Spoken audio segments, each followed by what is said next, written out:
In realms long forgotten, there are tales of the Forest Kingdom, a place of honour and chivalry, known to some as the Land of the Purple Dragon, but known to all as Cormyr. Hi, I'm Theoda, and I'm playing Hiram, a half-orc paladin. Hi, my name's Carl. I'm playing Cassie Donahue, human bard. Hi, I'm Julia, and I'm playing Badger, a forest gnome monk. Hi, my name is Anton, and I play Balthazar, a Warforged Cloak of Azuth. Hi, my name is Elle, and I'm playing Slate, a changeling druid. Hi, I'm Matt, and I'm playing Zombo, who is a halfling rogue/warlock. And my name is Dan. I shall be the dungeon master on this adventure.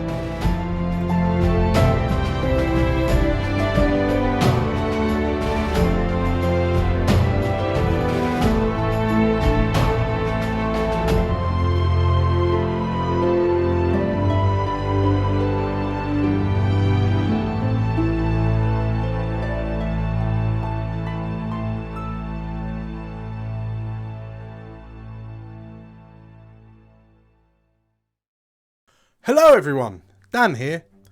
Before we get started, I just wanted to give a quick shout out and thank you to Birdie Maps for giving us access to all their amazing maps to use in the campaign. The first of which was put to use at the end of last session and throughout this session. You can find their links in the description below, including links to their Patreon. I hope you can give them support in whatever way you can, and without further ado, let us begin. Hello, everybody! How are we all doing? Dan. Good DM. Hello. Oh, good. Doing very well. Fantastic. Right. From what I remember of last session, we left things on a bit of a cliffhanger, a bit of a high note. No? I think you remember wrong. No, I was clearly nothing mistaken. exciting happened, I'm Nothing sure. eventful at all. I remember Magnus ranting quite a bit. That's what I remember. We were going to have a beach episode, so nothing exciting is going to happen at all. We're just going to like sun, sea, and sand. Oh, is it the beach Yeah, episode Dan. this It's the week? beach episode. Oh, Yeah, It's the beach I'm episode. looking forward to this. Yeah. Yeah. Absolutely. I'm looking forward to seeing transitioning you to the beach episode. So, I mean, without further ado, shall we start the beach episode? yeah. Yeah. Marvellous. Perfect. Fantastic. Right. Here we go.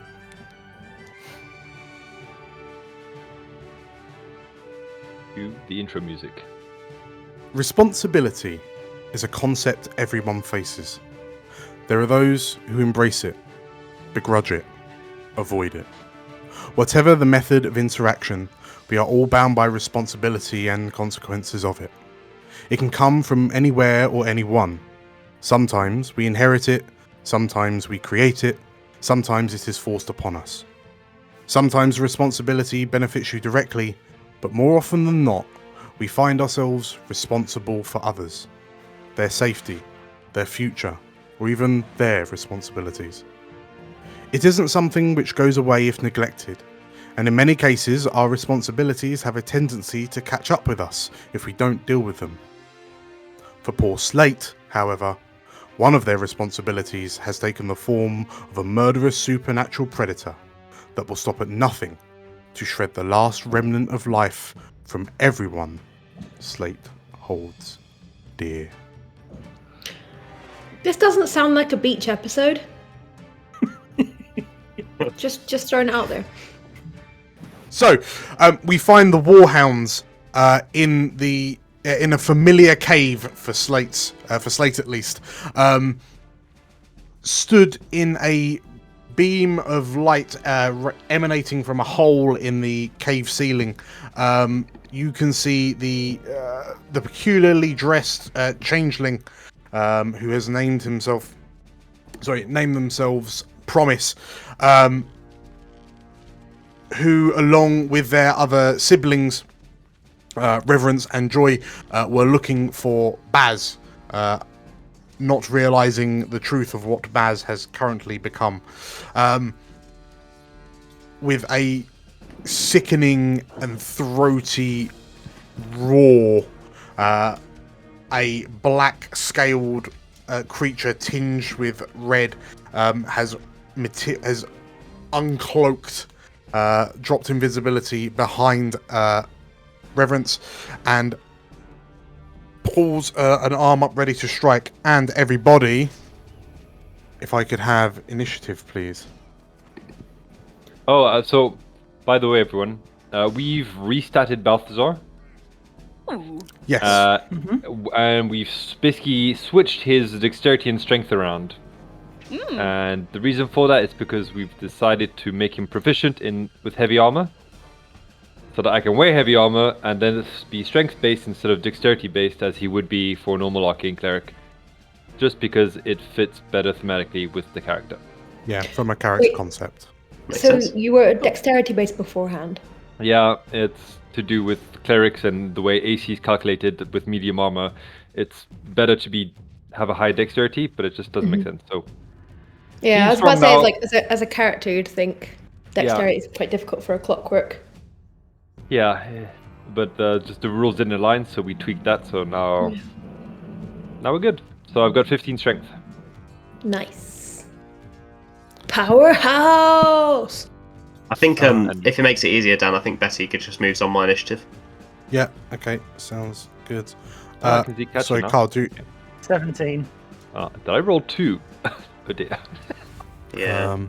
right. So I know Draw's 18 because I was just looking at that. What was Badger? 12. What was Slate? I was 19. What was Zumbo? 17. And Hiram, what was yours? 15.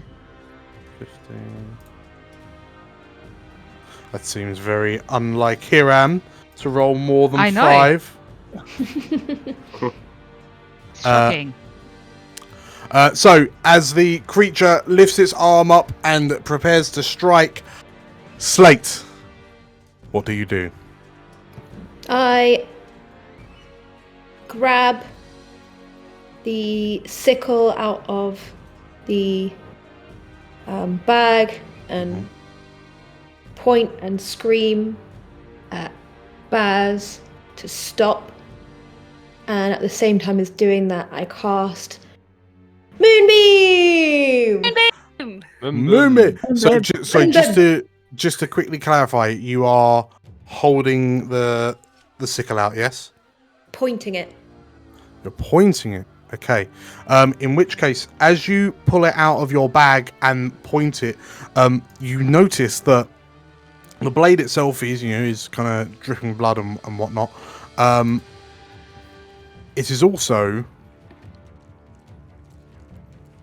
glowing. Ooh. A dark, deep red. And you can feel it feels like it's drawing itself to the beast or Baz. And yeah, if you plonk a moonbeam, We can't do a third level cast for this. Okie dokie. Ooh. Okay, are you centering it on the beast? Uh-huh. Okay. So it doesn't get It probably gets disadvantage on the saving throw as well, because it's a shape changer. Maybe. Hope so. I put that down. Did it work? Yeah. Sweet. I think it's just under him. Uh, Okay. Oh, and now I've got a glowing red thing around me for all that joyous. Oh, Okay, so the moonbeam comes down. Yeah, there is a moonbeam exactly underneath him. Okay, so a beam of moonlight streaks through the hole in the cave ceiling, strikes the beast, which roars out as the moonlight engulfs it. If you roll for damage for me, please. cool. So it is And you might need to roll an it's a extra third D10 level, on top. so it'll be 3d10, right? Yeah. Oops, was that right? That looks right. Okay, 15. so 15, and it passed. So, okay, so the beam of light hits it, and the creature and kind of takes shrinks away from the light, and then lets out a roar towards you. Anything else, Slate? I will move towards it and away from everyone else. Okay. So let me just do this the good old-fashioned way. Oh, Yeah, didn't mean that's to fine. do that. So I'm gonna move. Wait! Hold on. Uh-huh. What do I know about this cave? Since I lived there. Yes, that's very true. I'm going to take you on a one-time tour around the cave, so you can see everything, and it's revealed to you. Wait! I can't see. I'm too. It's too small. I can't see.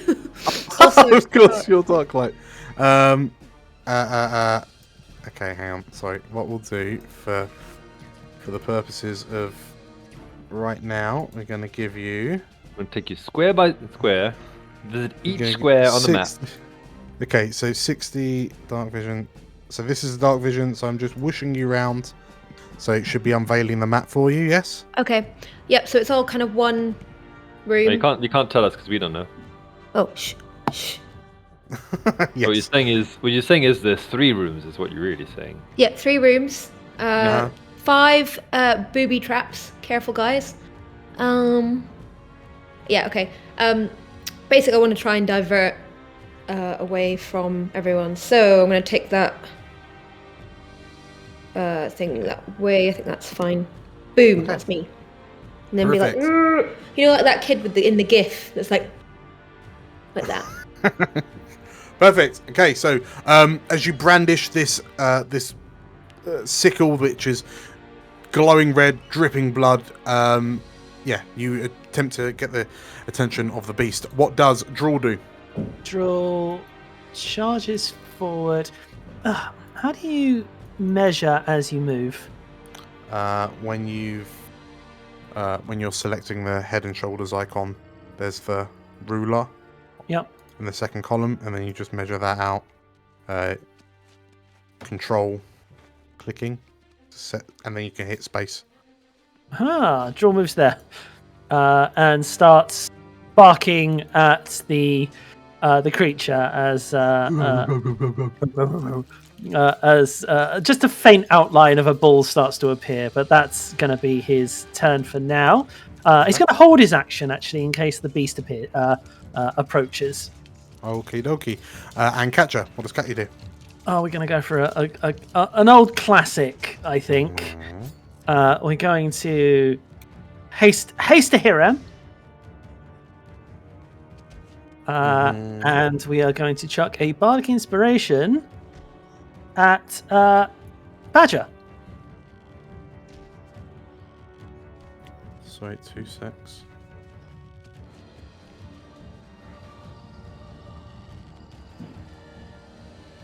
Come on. There we go. Okay. Bardic Inspiration at Hiram. Bardic Inspiration at Badger and Badger, sorry. haste at Hiram, yeah. Okie dokie, marvelous. So Hiram, yeah, you feel the music surge through you, as do you, Badger. Anything else, Catcher? That'll be all. Thank you very much. Okay. Hiram. Oh, sorry, beg pardon. Zumbo.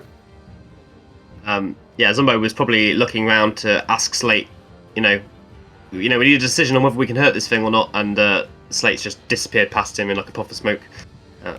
So right, guess that answers that question then. Hurt him nicely, safely. So yeah, Catcher and Zumbo and Slate, I suppose. The cave itself is pitch black, illuminated only by the small amount of light coming from the entrance behind you, and this hole in the ceiling. Just to I think I might have light on, Dan, right? Oh, have you got light on? I would think so. Okay. Oh, can I draw my moon sword as well then? You can indeed. As a free action. Is it a free action to draw? Yeah. You get one free object interaction per turn. Cool. So Betty is going to put on her. Currently, she's got a happy face on. Going to become unhappy Betty. Oh. Which is going to translate as a hex. And then she's going to spit out these balls of water into Zombo's hands. So he's going to like juggling them like Jar Jar Binks, and then just chucking them. Amazing. Oh, what is all this fog? Oh my god. So, that is The map. quite... Has anyone just... I That- got it, yeah. Did I Yeah, just that, do it, that or might was be, it just... that Yeah, might be just my do moon this. sword. Cool. Ah, Ah. dope. Oh So, yeah. 23 to hit, Dan. Well, I like that 23 sword. That was cool.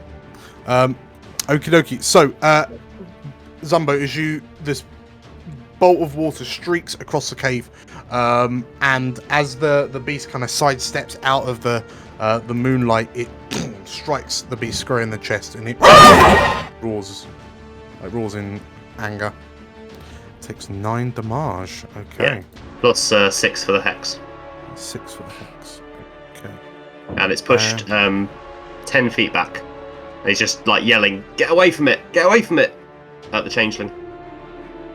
As he throws it. Nice. Okay. In which case, yeah, the thing is blown back out of the moonbeam onto the edge of the light streaming from the ceiling. Anything else, Zumbo? No, that's me. Hiram! Speedy Hiram! Hiram is first going to move here Mm-hmm. and cast Aid. Okay, yes. That's a second level spell. And he is going to bolster Badger and the 2 shapeshifters. Badger and the 2 shapeshifters. Okay. So each target's hit point maximum and current hit point increased by 5 for the duration. Excellent, Perfect. thanks. I'll do Not Badger. a lot, but you know, every little helps. Perfect. Okay, so plus 5 health. Brilliant. Yeah, he's just going to walk up to them, pat them on the shoulder, and like, courage, we got this. And then he's gonna zoom away. Literally run past Draw. Uh-huh. It's Joy who was ahead, right? This is Promise. Promise. Sorry, used to be 28. Yeah, so he is going to try to tackle Promise out of the way behind him. Okay. Right. And he Nice. do that. Yeah, well, I mean, so if you're basically just don't know what you're talking about. If you're basically just shunting Promise out of the way, yeah, Promise will happily get shoved or get pulled back, I should say. Yeah. Amazing. That's but he's ugly. Anything else, Hiram? Well, I do have one more action. You've still got half your movement left as well. God. That's Go true. to it. Go to it and whack it. It's on the moonbeam Yes. though. They don't want to be hurt. So actually, you've got dark vision, so the dim light does not matter. Yeah, Yeah, I could- crack on. Okay, time to hit him. Okay. So this scale beast kind of looms up to full height as you run at it, and Let me rephrase that. Let's try to hit him. 17. okay. So as you swing your sword, and the creature brings its arm up, and the sword ricochets off the scales on its forearm. Okay, and the second attack is 10, so that's a no. And it jumps out the way of the second. Oh, that's not a good start, but that's all I can do. Okie dokie. So it jumps back a few steps. It looks at you. It looks at you and sort of like you see its yellow eyes light up in intensity, almost as it bares its fangs, and you watch as the scales begin to shift and move as if they're water. Holy And shit. before your eyes,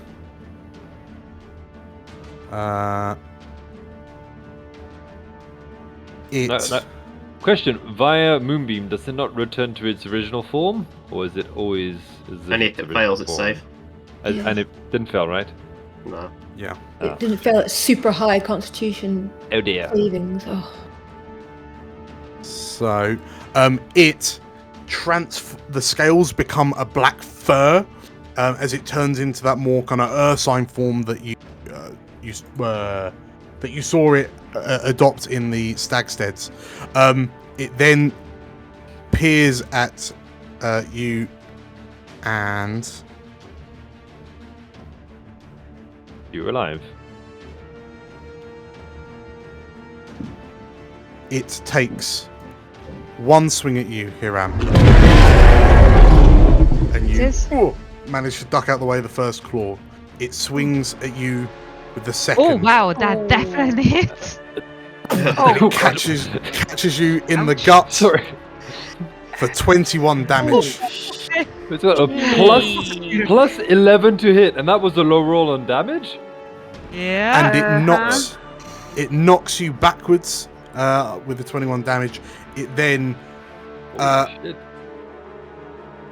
goes to bite at you, but it stops and sort of like looks at the moonbeam in front of it, and instead Oh no. Wait, no, fuck you. No, I have aggro on. do you want to opportunity attack? Yeah. Okay. So when it gets to here, you may take your opportunity attack. Please let me roll higher than goddamn 9. 18. You take a swing at it, and the sword, you feel it, kind of tearing across the thick hide underneath all the fur, but the sword slides away, and it doesn't appear to have done any serious damage. As you swing at it, it stops. It turns to you and roars, and despite the moonbeam, jumps back in to bite at you for 22. Yeah, that hits. Hang on a second. I think it's just jumped into range. Yes, it has. Awesome sauce. I do cutting words. Nice. Okay. If you roll the cutting words for us. Which is a D8. Roll That's 4 gonna or be higher. 20 you? Fortunately, still a hit. No, you've got AC 20 because of thingy, don't you? Because the haste Okay. gives you +2. Oh, that's true. I forgot about that. Oh, Oh, thank nice. God. Okay. Very nice. So, Katya, in that split second, you see the beast's jaws on target for Hiram's head, and as you play a discordant chord, Hiram manages to duck out the way, and Hiram, all you get is a splatter of hot spittle on your face as you just narrowly avoid the teeth. It then takes, because it dived back in to the moonbeam. Like a fool. Like a fool. It fails the con save this time. And takes 3d10 damage. Don't mind it me. Transforms back into Baz. The end. And Job's a good one. Yeah. Oh, okay, so it takes 21 damage. Oh shit, nice. Nice. So, This is where it turns into a horrifying, even worse fourth form. minus 21. Okay, so, yeah, so here, as you duck out the way of the beast, its fur begins to burn under the moonlight, and as it and sort of begins to pull away, you notice that like the part of it, so its head and its right arm was in the light, and like as the creature kind of roars and steps back and away from you, you watch as the beast's right arm begins to almost shrink and shrivel, and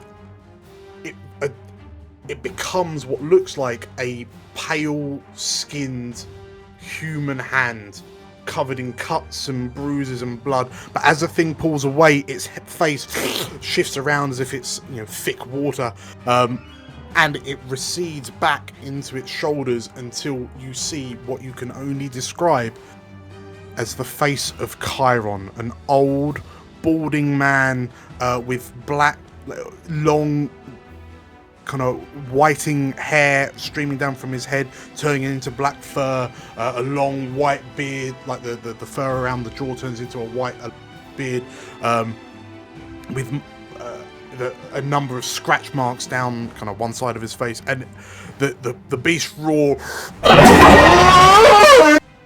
as it turns into a more humanoid scream as he staggers back, but as it clears the moonbeam, it then reforms back into the beast of Malar, and it psychs itself back up.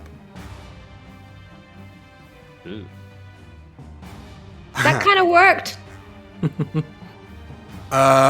Promise takes one look and, not particularly fancying his chances, makes his way back to join their siblings. Yay! Badger. Right. Badger is gonna make a run for Hiram, I guess, and the beast.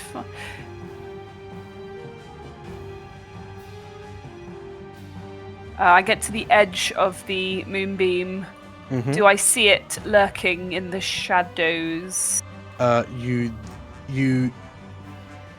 do. It is in darkness at the moment, which you can see as dim light, which will be disadvantage on attack rolls. May I ready a melee attack with my bow staff, please? If it gets within range of me. Okay, so you're ready to attack. Anything else? Nope. Okay. Promise, Reverence and Joy, they both, as Promise runs to them and they kind of grab them, they take defensive stances. You see them both draw knives, and they dodge, awaiting whatever's about to happen. Balthazar. Balthazar will rush forward. Mm-hmm. And 2, 3, 4, 5, 6, and go. Oh God! And he'll hold his staff in two hands. Look at the gem on top and go. Oh, please, please, please! Help my friends be safe. And his staff will transform into a more rooty and more tree-like design. It will sort of grow as I cast Shillelagh as a bonus action. And the staff will glow, and I will cast Bless on Hiram, Badger, and Zumbo. All three of them. Yeah. Badger and Zumbos have Bless. Thanks, Balthazar. We're turning Lovely, Badger into a cannon. Seriously, I'm aided, I'm blessed, and I'm bardically inspired. If I miss my next roll, I'm gonna be so annoyed. Although if you hit, your first punch is going to be just anime style. You hit, just time stops, just wind explodes out. That'll be so fun. And I have concentration. You are now concentrating. There you go. Perfect. As my turn, I think I moved the 2, 3, 4. Yeah, that's my full movement. Yeah. Okie dokie. So just to recap. So at top of round, Hiram is hasted and blessed. Badger is aided, blessed, and bardically inspired. Correct. The two of the changelings are aided. Zumbo is blessed. Hashtag blessed. Yes. Hashtag blessed. Bring on the pain train. Let's go. Right. Slate, go Slate, go. Okay. I am going to do a little dashy dash around. Is that water? No, it isn't. No, it's a wall. I'm gonna dash around this wall. 60 feet. There you go. Just space. loading. You're playing and getting didn't eaten. work. Never mind. I'll pop you there. Thank you. Okay. And I will move. Oh wait, can I do moving as a bonus action with the? Moonbeam? No. Oh shit. No, you can move as a move and an action. So you dash as Damn. an action. Okay. Then that was You can stupid of shapeshift me. as a bonus. I know, but I don't want to. Okay. But what I will do actually is, yeah, you're right. Actually, I will shapeshift to Slate, but a younger Slate than probably Ooh. a Slate that Baz would have known. Baby Slate. Okay. Baby Slate. Perfect. So as you run around the corner and like the red hair on your head turns white as your skin, the color in your skin kind of bleaches away. Your eyes turn to that black glassy nature. And as you approach, you can hear the creature in the darkness up ahead, but you can't see it. But it appears to have noticed something, and you're acutely aware of the glowing sickle in your hand. Draw. Draw is going to.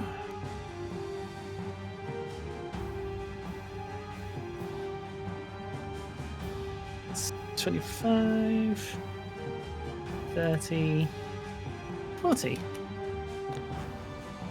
Don't mind me, you didn't see nothing. Oh no, actually, you can't go that far. 25, 30, 35, 40. So that's as far as Draw can go. And Draw will hold an action. If the Beast of Malar gets close, he will bite. Okie dokie. Catcher. Catcher will move up. I can sort of barely see it in the dark, so that counts as seeing it, right? It is in darkness, so it's not visible at the moment. Not visible to yourself. Yeah, it's out of the range of your sword. Okie dokie. That sucks. In that case, I will also hold an action until I can see the beast. But I will use my bonus action, however, to chuck a healing word upon Hiram for 9 health. Perfect. Okie dokie. And then I'll hold my action if I can see the beast. Yeah, no worries. Zumbinator. Bleeding hell, you're all so fast. Hold up a minute. I'll plod along. Pupunk. Pupunk. Oh, Pupunk. Pupunk. Alright, so that's 5. 15. How are you so stealthy with the 25. peg leg? That's a very good question. You put a sock on it. A cushioned peg. Yeah. Like those little velvet stoppers at the bottom to keep. Yeah, like a pool cue. So I can't see it either, Dan.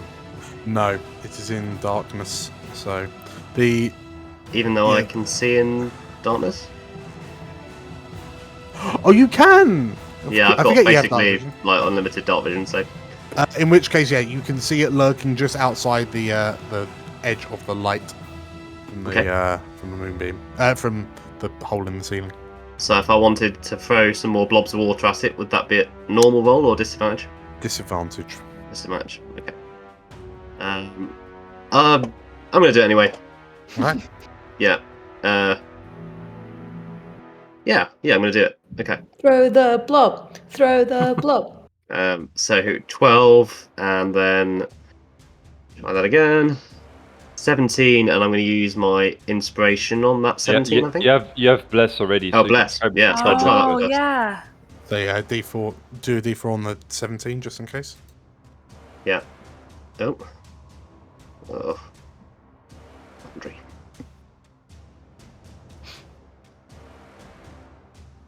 I think most of the game about being a cleric is trying to get as much value out of bless as possible. So I can like if you get 3 uses of bless, that's pretty good. Like if it works 3 times, I feel like. did not work.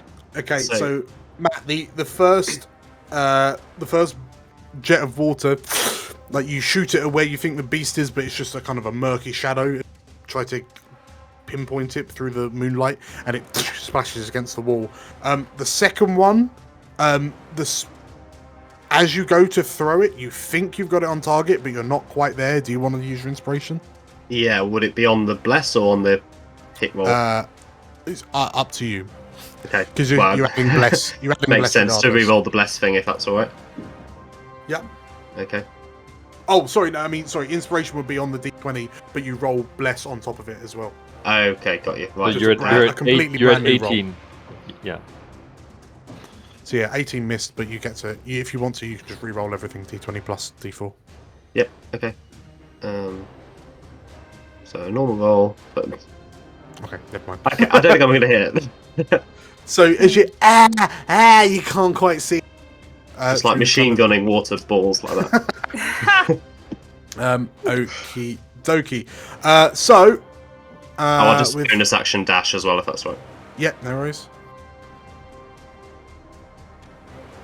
Run towards the light. I'll just come stand behind Badger and Hiram and draw my rapier. Okay, no worries. Hiram!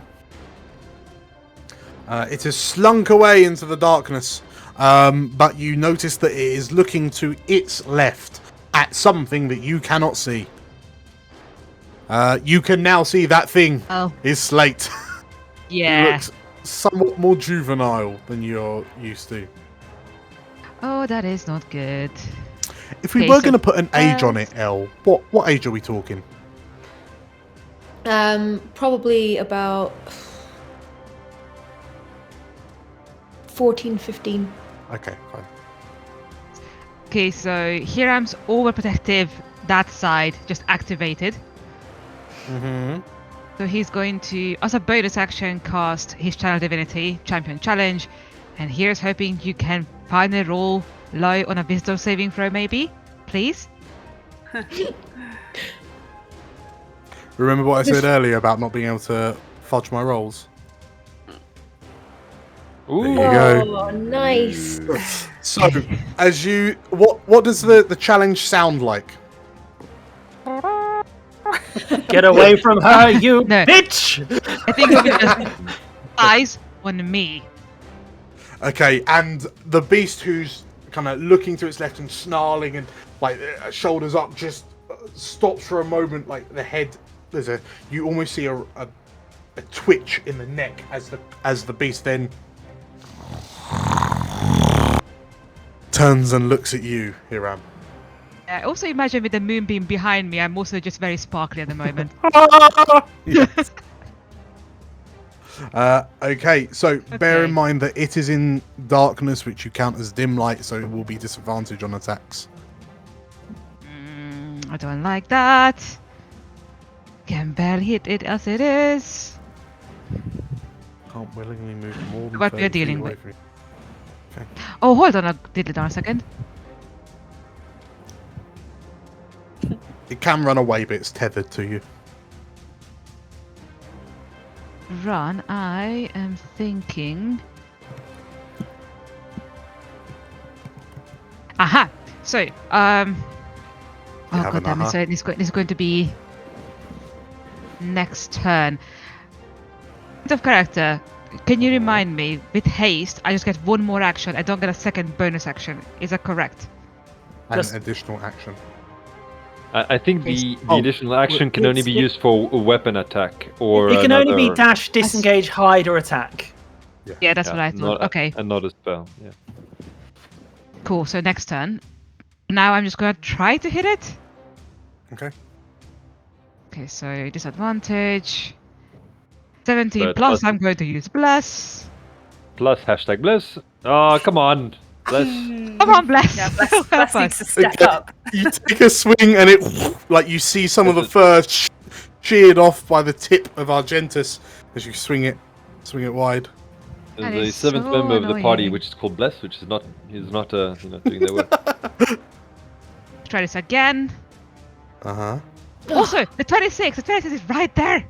It's upsetting. Still got the bless. Still got the bless. Have you got inspiration? Do you wanna try again? But I don't want to use it for this. That's I think we've done. that's for that's for the next turn, because next turn I need to do something that will help with this goddamn darkness. Currently, the only thing that's damaged, I think, is Slate at this point. Yeah. Is the moonbeam. Fine, it's damage. Third- Yeah, but Third time's a charm. Yeah, that's my haste action. I think, yeah. Okay, let's try this goddamn blessing again. Yay! Don't care, you don't know what the AC is. So with a total of 19, you you lunge forward. Your attack's quick enough that it didn't expect the third coming in. Yeah, So roll for damage. One Thank God. use of less. That's good. To Need start, 2 more. that's 12 damage. Can I? This is my haste action. Can I also smite him? You still have a bonus? I think. So it's a bonus then. Yeah, I think. Oh no, yeah, Divine Smite's free. Fine. Perfect. Yeah, go nuts. Divine smite to his face. So that's 17 damage in total. Okay. No, pretty good. So the That is the blade. lowest smite I've brought in my life. So the blade cuts deep. You notice that the beast doesn't seem to be particularly fussed about the blade. It does seem more fussed by the divine bit of the attack, but it kind of shies away from you as you manage to gouge it across the shoulder. Anything else here, Ab? No, I think I've done plenty. Okay. In which case, the beast in front of you like recoils from the blow. It then it takes one look at you, and the wound on its shoulder that you just put on it, you watch as it knits back together. Oh, that's just not fair. Oh no. Come on. Kill it with fire! I don't have fire. It then, you challenged it, didn't you? So, let's get it on. First attack, 21 to hit. It's 17 damage. You're knocked back a few steps. It steps forward into the light. 20 to hit. that's my AC currently. 22 damage. Oh. Oh, as it stepped into the light, can I activate my held action? Yeah. This is a Hail Mary and a half. So hold off on that 22 damage. As Catcher screams at it, what was his name again? Barrence. Says, Barrence, this isn't you. And I don't know if I can not hear him in this. There, that should be fine. As she basically starts. Well, as she basically screams, Barrence, this isn't you. This sort of the dust around his feet suddenly swirl up, and this sort of 10-foot cyclone appears around him as she starts assaulting his mind with confusion. He needs to make a wisdom saving throw. Okay. Remember what we were saying earlier about not fudging the rolls?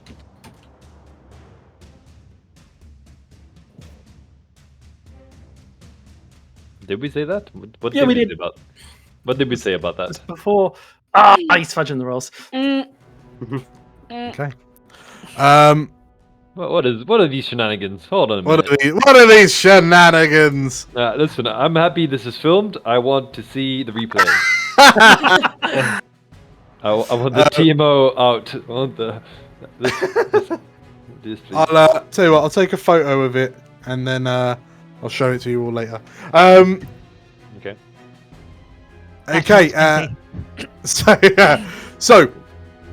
it steps forward. It's at the start of its turn, right? Yeah, start of its turn. Okay, so it steps forward. It then clobbers Hiram for 22 damage. You can, yeah. No. So it's just done its second attack. It still needs to bite him, is what we're saying. And then it Where are your leaps- Anton? leaps forward and Oh god. Whoa. I can't see that. Yeah, that's that one you shouldn't hide. I shouldn't hide that one. Well, this might be your Again? For fuck's 20 sake. to hit. Wait. Okay. Cutting words, 3 subtracted. Okay, And as good. ding! It plays another chord. Hiram, you Hold on a minute. stuck out the way. Is cutting words your a reaction, correct? It is, yes. Okay. So you've already used your reaction. When I use my reaction So you on cast like your hold. no, that was my held Your action. reaction. Yeah. Is that reaction? Yeah. Oh, sorry, Hero. Right? Whoop, whoop, whoop, whoop.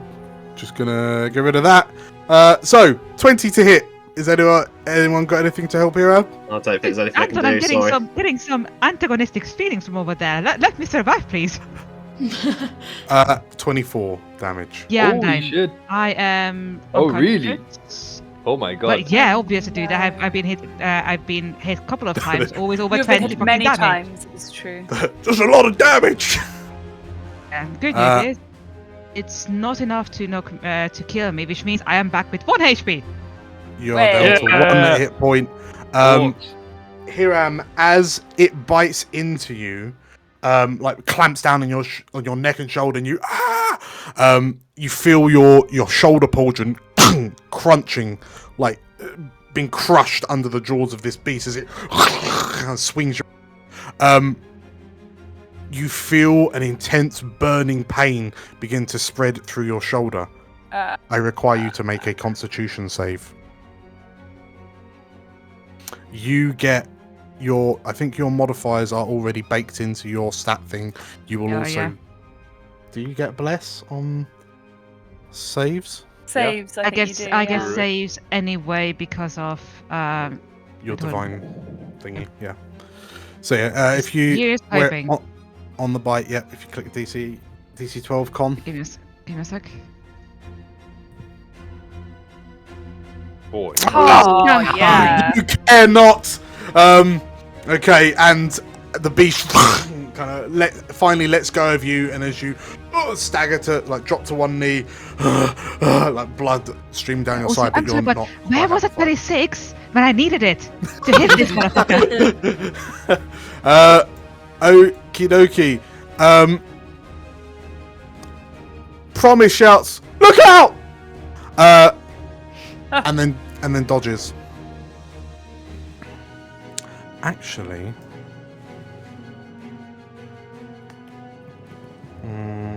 no, they literally have knives. Okay, cool. You brought a they knife thought about to going the near, east I'd of be my like, last fight. I'm pretty sure one of them is actually holding a spoon, but we'll not mention that. Badger. Okay, Badger's gonna and stop there.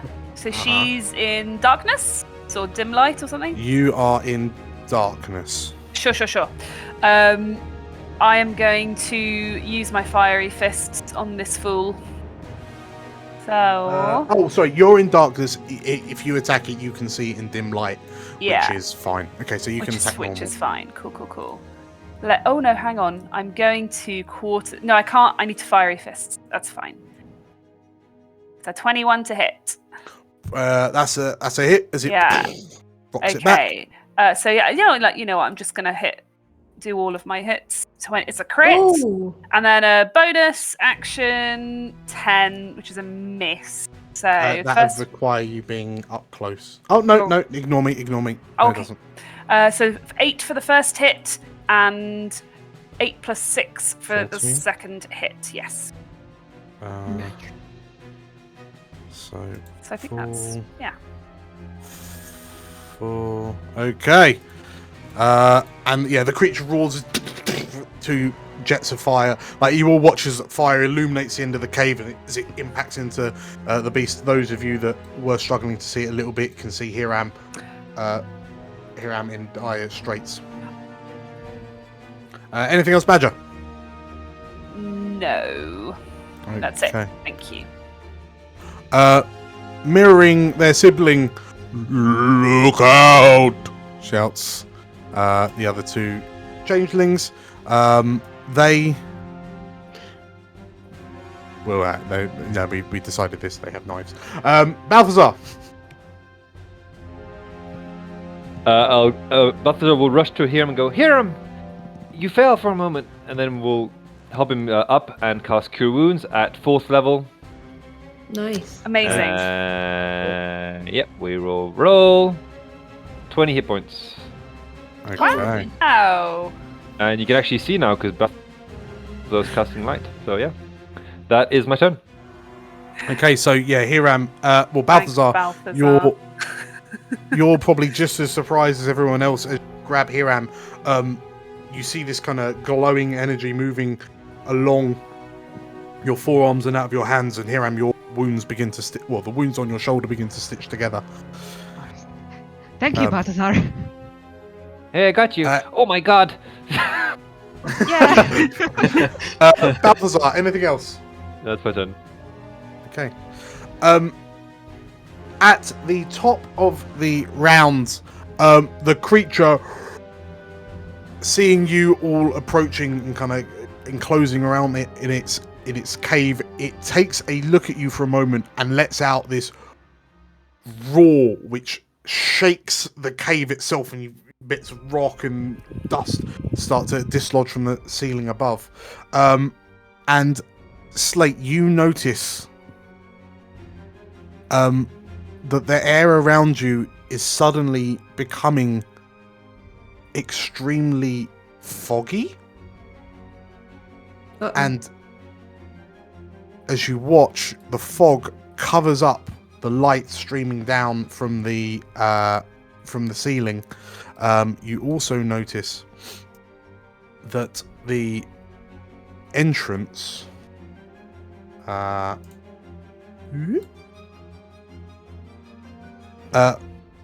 as you happen to glance back at the changelings to see where this mist is coming from, and you notice that the light from the entrance also begins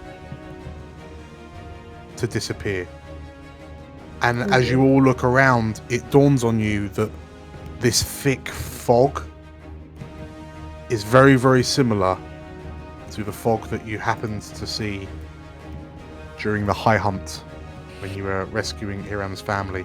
And now everyone is at the very least lightly obscured. Ooh. Oh dear. Slate, what do you do? Okay, I'm gonna move. Gonna move the. Oops, not that. That can come back.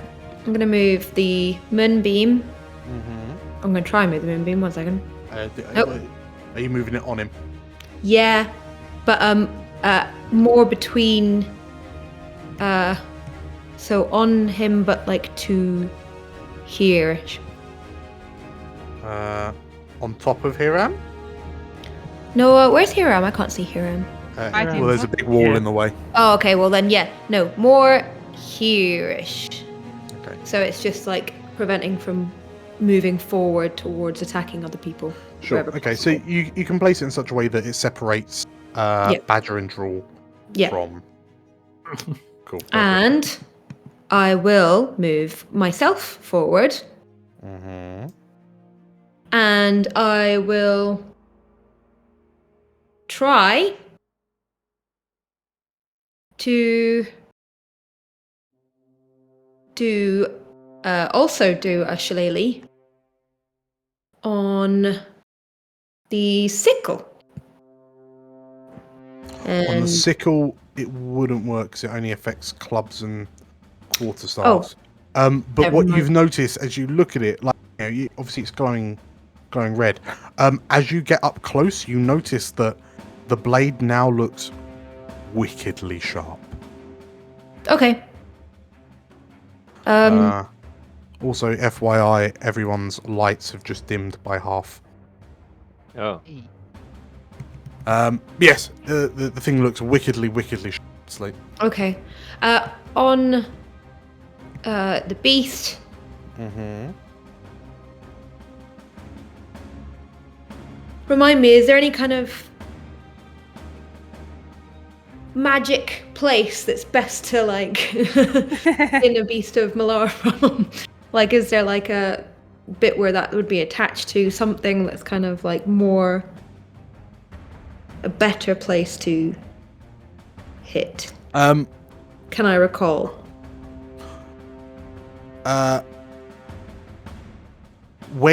As you rush forward and you basically ask yourself this question, you hear a female voice in the back of your head that says, "Cull the beast." As you remember the words of Narvla Sky Shatter, and you remember once upon a time, Baz telling you that one of the safest ways to cull a beast is to Castrate it. take it through the throat. I don't think that Slate would do that. In which case, just wail on it. I'm gonna trying to get. Oh, it's just horrible. Ugh. Yeah, I'll try and get it in like the shoulder or something. Okay, in the shoulder blade. Perfect. It's whatever its most strong shoulder looks like. Yeah. So yeah, if you click on Narvla's sickle, you get advantage on this. Okay. So Hiram Badger, 5. you watch as Slate kind of runs up from behind and lands this sickle square into the shoulder blade of the beast, who roars, reels back, lets out an ear-piercing screech. Hiram Badger, what you notice in that moment is that the noise it's just let out is less one of anger and more of abject pain. And oh, did it not bring across damage stuff? Oh, beg my pardon, I forgot to do the damage. It's a D6 plus. So Slate would be D6 plus 3. Ooh. Oh. Okay, perfect. So, yeah, as you plunge your sickle into its back, a torrent of blood begins to pour from the creature's back, from the wound, like more blood than you were anticipating. And you also notice that it seems to have taken, the wound seems significantly more grievous to it than it has any right to be. Okay. I think I'll probably be in tears, crying. I'm sorry, I don't know what to do. If you can stop and come out and we can stop this now, please. It's not right. The creature turns to look at you. Draw, what do you do? Sorry, Dan. Should the creature have taken moonbeam damage? I think it's start of its turn, I think. It's the start of turn it moves into it. It moves into it as well. Oh, beg my pardon. In which case it was roll 3 both. 10. So it takes another 21. I think it makes the save. If if it makes the save, then it's half. Isn't Moonbeam exclusively on its turn that it takes damage? Let me check. When a creature enters the spell's area for the first time on a turn, or starts its turn there. So it didn't enter, the Moonbeam was placed on it. Yeah. So it would take the damage at the start of its turn. Okay. Drool runs round the moonbeam and leaps at the Beast of Malaf for 11. Okay. Drool bounces off its fluffy down. So Drool seems to have inspiration tick. Does Drool have his own inspiration, or is that Catch's inspiration?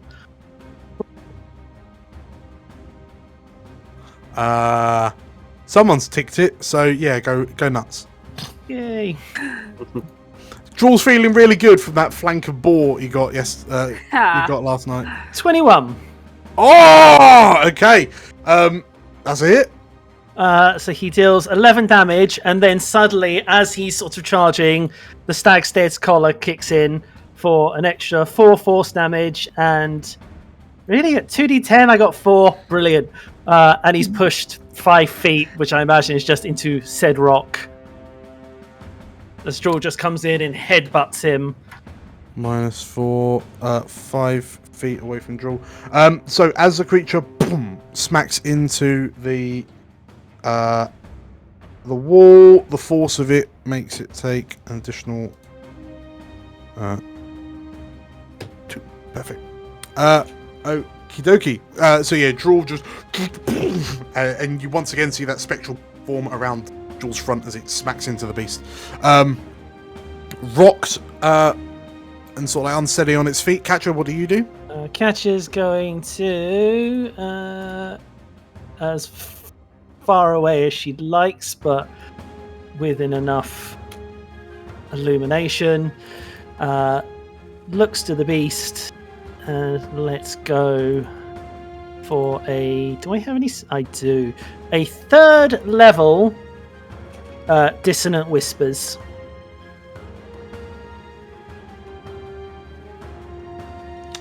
Okie dokie. Still want to know if Confuse has kicked in, but you're so far away.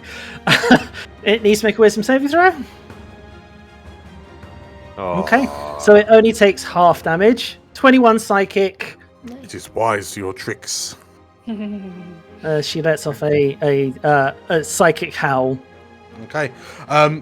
So the creature bounces off the wall, staggers back from the psychic assault. Unbelievably, it's still standing. Zumbo, what do you do? Jet Dan, excuse me. Oh. Catcher, what do you do? I will also throw a healing word upon Hiram for 7 Nick. damage. Also can't do that, Damage. I think. It's a bonus, isn't it? Yeah, it's a bonus action spell. Oh yeah, you can't do In that 2 case, level spells in a turn.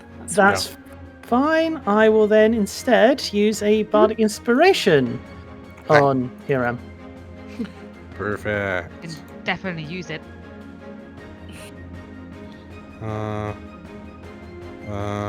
Empower. There you are. Perfect. Okay. Hiram is glowing.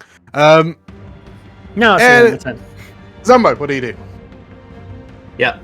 So Zumbo has seen this light hurt the beast, the light that Slate conjured, so he doesn't want to knock him out of it. So he's going to be aiming the balls of water that Betty spits into his hands at the beast's feet, I guess, trying not to knock it back. Just to... Sure. So, is it normal rolls now, or? So we are. So the fog. Yes, yeah, because it's still in the light of Balthazar. So yeah, normal rolls. Okay. So 24 for the first one, and then second one. 18 plus bless. Yeah. Oh, bless value! The second time it's been useful! Let's do this. Hashtag blessed. Okay. So that is 2 hits, sir. Okay. So 11, 21, and then 2d6.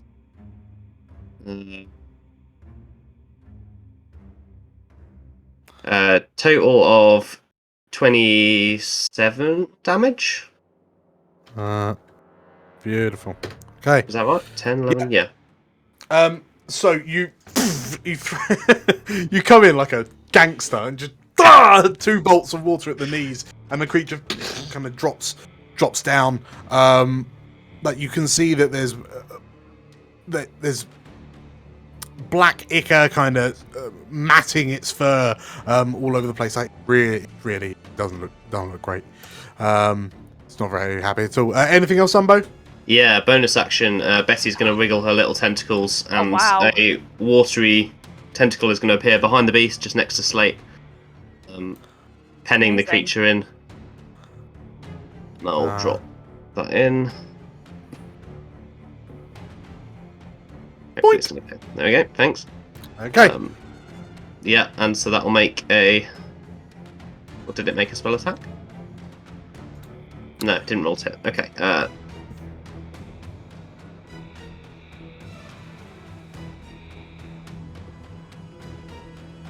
How best to do that? it's d20 plus my charisma. I add proficiency, don't I? So So yeah, it's 3 plus 7 so total. 6 plus 6. Is it? Yeah, it's plus 3 proficiency at the moment, isn't it? Yeah. Yeah, D20 plus 6. Okay. Okay. Okay, yeah. you watch as this tentacle, like there's a splash of water as black tentacle rips out the ground, looms up high over the beast, and then kind of slaps on its shoulder. That's me. And anyone who can see, Betty just has this intense look of concentration as she flaps her tentacles around. Okie dokie, Hiram! Right. Talk me through the seeing conditions, please. So the cave is now full of light fog. The only illumination currently is coming from Balthazar and Katya, but the fog appears to be halving their light sources. There is a moonbeam jotting down from the fog, partially covering the Beast of Malar in front of you. Okay. So. And everyone is gathered around just with cricket bats. So first things first, as my bonus action, I am going to cast Branding Smite. Uh-huh. Okay. Is that, well, roll. Oh, no, it's the next time you hit. Too good. Cool. So here is hoping that all the bless, the bardic inspiration, and the goddamn inspiration is going to let me hit it at least once. Yeah, Cool, okay. so And it'll do an attack. extra 10 damage. Am I doing it with disadvantage or just normal because of It's moonbeam? normal because of the fog. Yes. 6? Argentus. Pardon me. And obviously with a smite. Uh-huh. That's 16, Uh-huh. 26 with the radiant damage with the branding smite, and plus 9, so that is 35. 35 damage in total. Wow. Nice. Dope. Okay. So hang on. So Ruin it today. How's it looking? that, Can't see, it's in the fog. that, and then. Okay. So Hiram, as Balthazar kind of grabs you and has lifted you to your feet, you feel this intense kind of surge, like ripple through your body, and as you bring Argentus up and the blade begins to glow bright yellow, you and thrust it clean through the sternum of the creature. And Slate, you watch as the tip of Argentus pierces out the back of the beast as it roars and sort of like it, you know, slightly kind of knocks you away from it.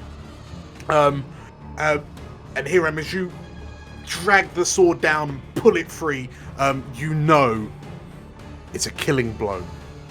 No. And it And is the beast- a killing blow. Drops to the ground. Anything else, Hiram? That's unexpected. You can cut the battle music, Dan. But we're done now. Yeah, the battle music's still going, Tilda. Anything else, Yeah, Hiram? I have 2 more Yes. attacks. Oh, okay. Yeah.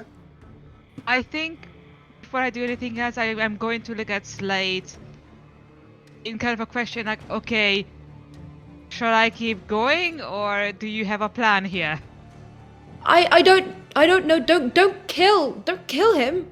He almost killed me. I think he's got very little choice in this matter. I think you have a Hey. lot of choice. Excellent. where do I hit him so he doesn't die, but also doesn't kill me? I don't know. I think the neck, but I don't want to. I think that's a danger. I don't think that stabbing anyone in the neck is a good idea, but I think we have to get him in the neck with this knife, and the sickle, I think this is all a terrible. I think we should just try and get him onto the ground and I mean, he's stuck. on the ground now. Yes. Oh, I'm gonna And- stab him in the leg. Okay. Can So we not just knock him out? it's prone, Hiram, so you get That's what advantage. I'm built for, man.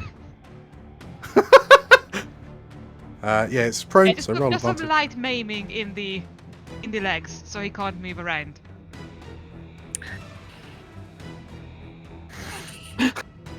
Yeah, go nuts.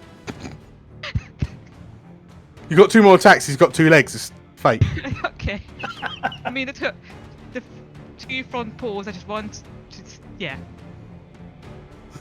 Sorry, guys, but yeah, I almost died, and it's very traumatizing. So That's it.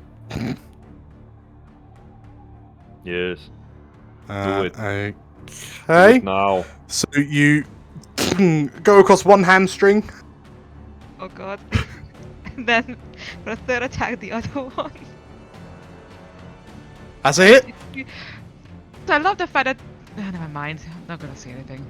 And you go across the inside of the other knee.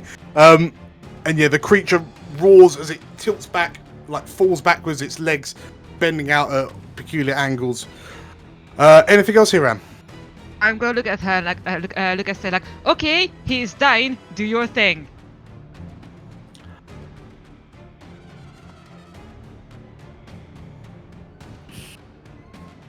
On its turn, Slate. You watch the creature roars as it tilts back. It brings its arm up. It tries to shield itself from the moonbeam, and it lets out these hideous, whining, roar like growls as it tries to shield itself from the moonbeam. As like the fur begins to almost like burn away and shrink and shrivel into what look more humanoid arm. And as it recoils and tries to move away, it can't because its legs have been damaged. It turns to you with it like one good arm, and like the one side of the face has burnt away from the ursine form, and underneath it, on the right side of its face, you see this horrifically distorted but unrecognizable face of Barons. And the left side of the beast's side, the eyes looking at you with murderous rage and murderous intent. The right eye looks at you with panic, and there's a pleading for help.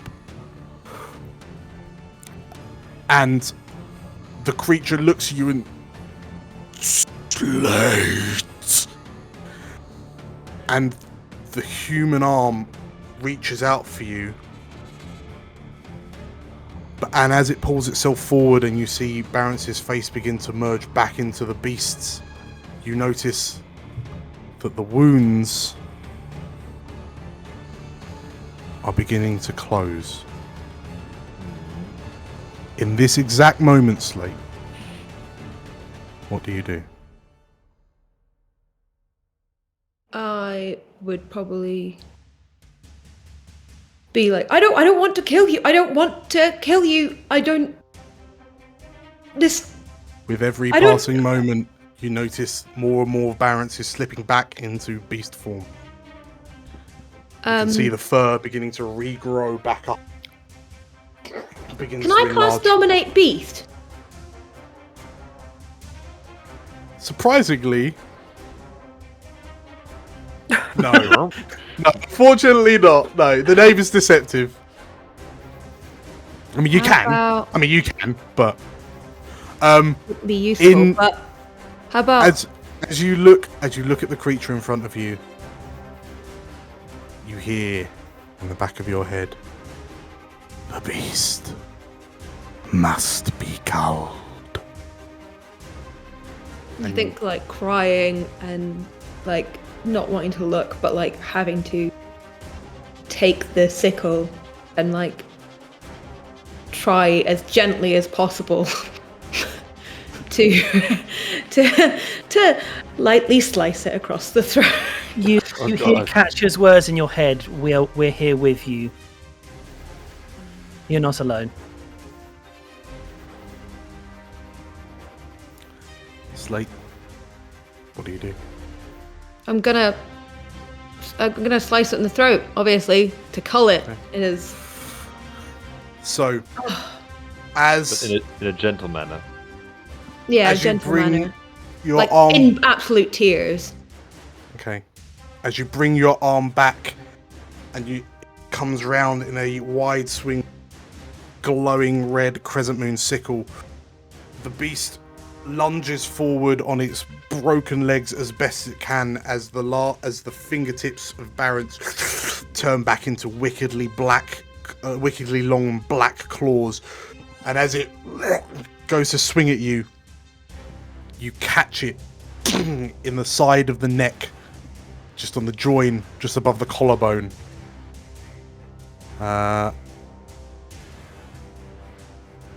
And as you embed the blade, the beast. Embed?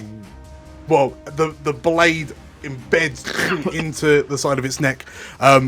As it roars, it lashes backwards, like throws itself away from you, and you see it thrashing and turning. The black Icarus blood that you've seen before starts spewing out of the wound profusely. But Slate, you watch as the Icar starts, pouring across its chest, but then moving back up towards the wound. But instead, it seems to be climbing up the blade, and you watch as the Icar starts disappearing into the red metal of the sickle. And as the creature thrashes more and more, you can see the proportions of the thing distorting and warping. The legs shrink, the fur begins to recede, the monster tries to lash out at you, but then it sort of like falters as its its arm gives way, and you watch as this Icar is seemingly drawn out of the beast into the sickle, much like drawing poison from a wound. I'll run up to the beast, Baz. The Bazed. And try and just be with him. Okay. In which case, as you do this, the beast, it kind of looks up to you. It's now shrunk down to human size. You watch as the last of the black fur begins to almost kind of fade away. It recedes back into the skin, and in front of you, lying on his back on the ground, with this sickle jutting from his shoulder, from his collarbone, you see an old man, cut, bruised, and battered, that looks remarkably similar to Chiron. And Slate, as you rush up to the form on his back, what do you see? I think the first thing I would do is try and, well, we wouldn't say much, but just try and is the sickle still embedded in him? Mm-hmm. Is it doing anything still? Do you think it needs to be there, or do you think it's kind of fulfilled its purpose? I mean, it looks like it hurts. It's still hurting. Well, I'm just wondering if it's now like to the point where it's like hurting, but if I take it out, it's like be like. So, I'm back to being a demon again. so the old, well, it's difficult to tell. The old man on the floor is not moving. Yeah. Okay. I'll take the sickle out then, and Okay. I want to cast. Cure wounds. Okay. At a 4th level, please. Okay. As you pull the sickle free, you watch as the blade is still incredibly sharp, but you see that the reddish glow, the reddish glow of the blade begins to fade until instead it becomes this, what seems like almost like a highly polished, bluish, like a bluish chrome, almost. And as you hold it, you feel almost invigorated as you pull the blade free and cast Cure Wounds, and the cut on Baz's collarbone begins to knit itself closed.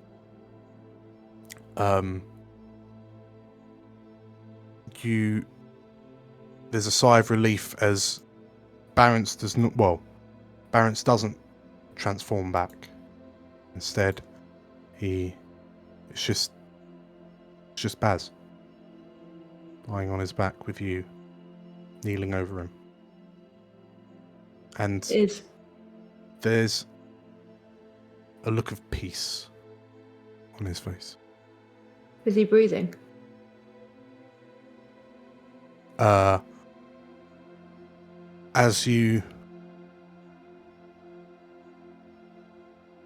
He doesn't appear to be.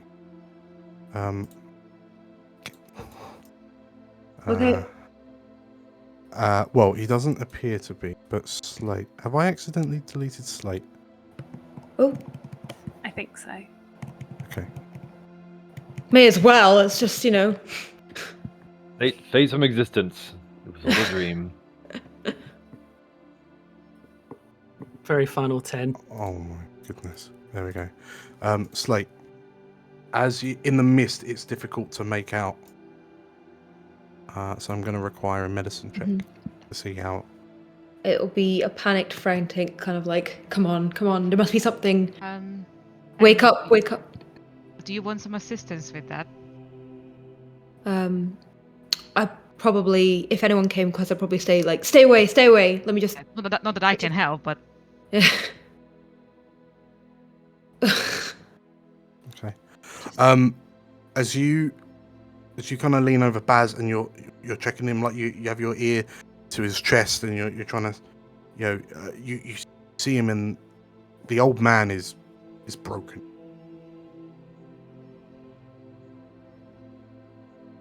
And you can't feel a rise and fall in his chest. You can't. As you bring your ear to his mouth, you can't. I mean, everything, like the cave. It's just. I mean, there's been, there's so much heat in the cave anyway. It's hard to tell. At that time, but I don't know what to do. I don't think he's breathing. Baz, you gotta wake up now, please. You have to wake up, and I'll cast Cure Wounds again. Okay.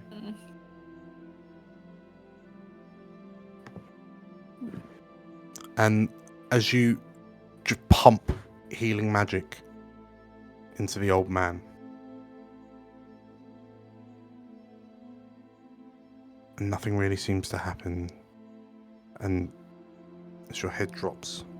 I'll start, but kind of just look and go, come on. You've lived forever. You told me you lived forever. You've lived forever. You can't. This is no. You can't be done. I need help now. you here? You came home.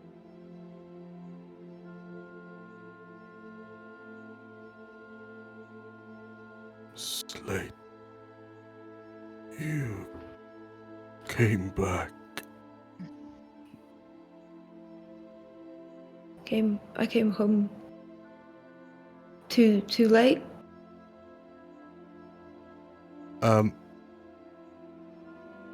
You hear a wheeze come from the old man. You all hear the old man wheeze, and then there's a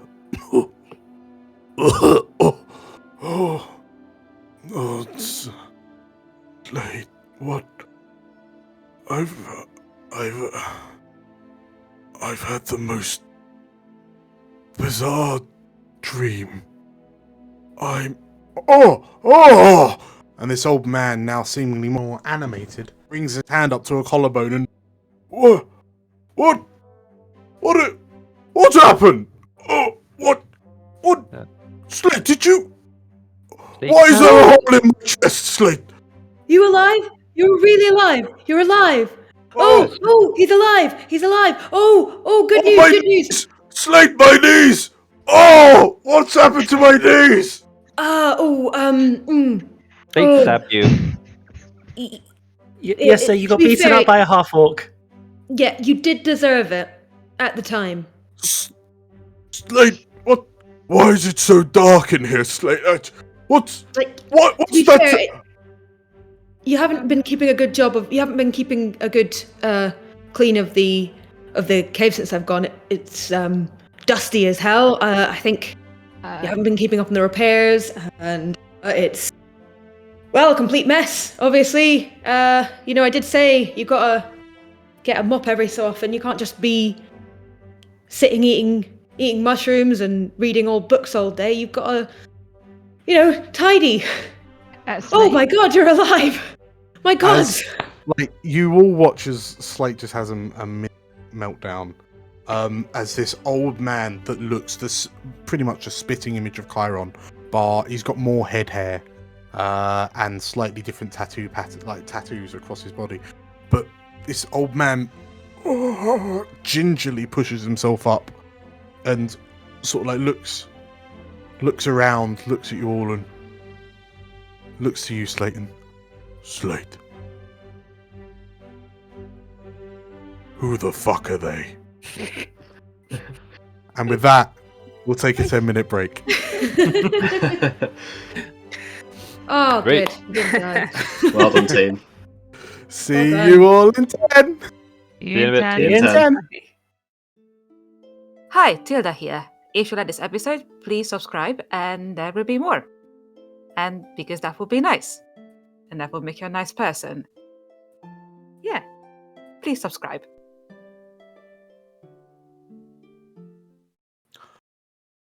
Welcome back, everybody. No. Well, not everybody, but most of us. Yes, unfortunately Julius had to drop out, but we will carry on with Badger's moral support guiding us. Perfect. So, you find yourselves stood at the back of the cave that belongs to what you understand to be Slate's mentor, an old man named Barrence Treeworthy.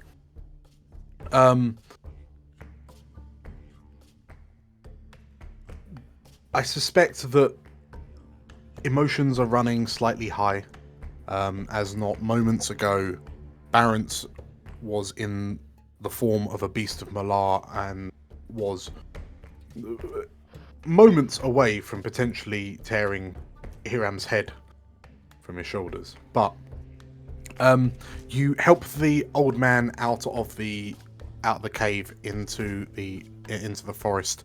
As you and sort of he hobbles heavily on one of his legs.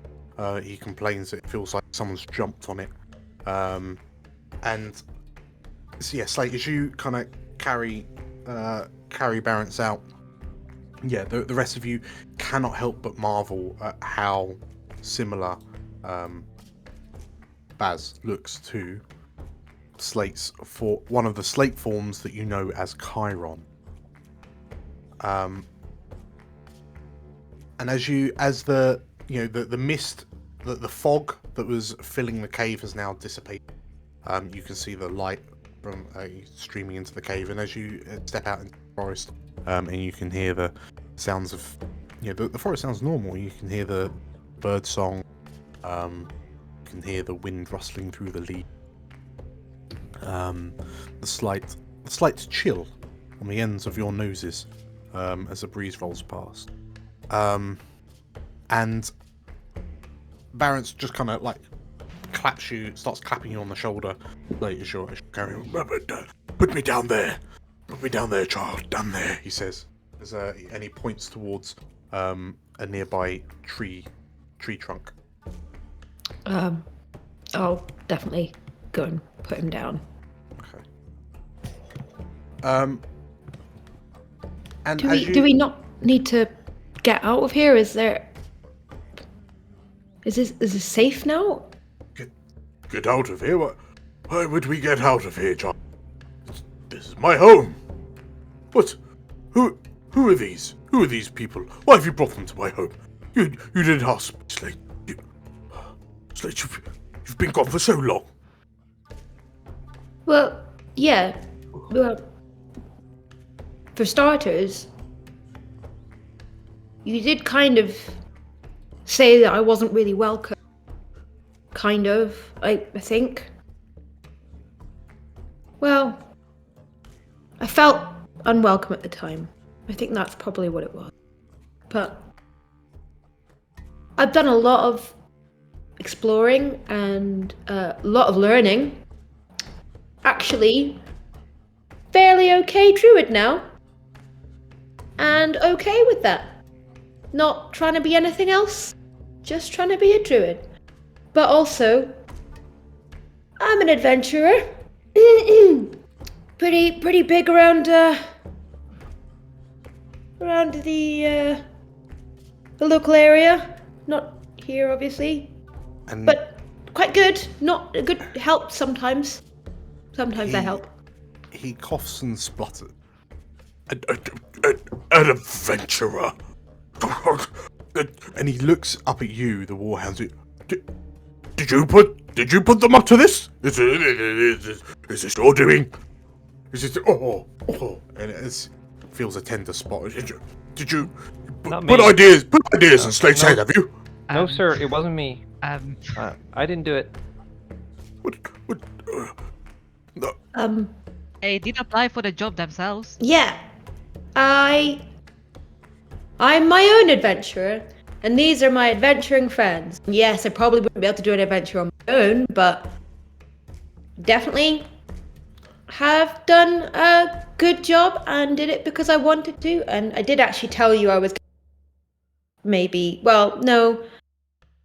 Look, so I went to the big city, I saw what the city was like. I went to the small city, I saw what the small city was like. I've been in the towns and yep. I did say I was gonna go and do that. And you wanna hear a song about it? Katja can tell you everything in one song. Katja, do the song, that'll help. Songs! Slate, you